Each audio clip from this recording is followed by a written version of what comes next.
In this video, I'm going to show you how to use Pepperstone cTrader. Now, the first thing you want to do, you want to go to trading accounts over here, and then I'm going to switch to demo to showcase this with my demo account. And you want to click on add a trading account. As the platform, you want to select cTrader. You can give it a nickname, select the currency, the account type, and then the demo balance as well. I'm going to select 50K, and then you want to click submit. After that, your account for cTrader is going to be created, there we go, and your login credentials are going to be sent to you via your email, okay? So it's going to say your demo account is ready, and then on there, you'll be able to go ahead and see your login credentials, okay?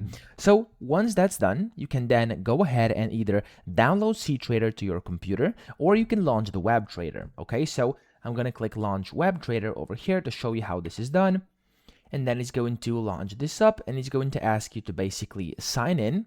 There we go. So this is now the cTrader over here, and there we go. And then you can just sign in by clicking login up top, and you can use your credentials from Pepperstone, okay? Or of course, you can also continue with Google if you want to.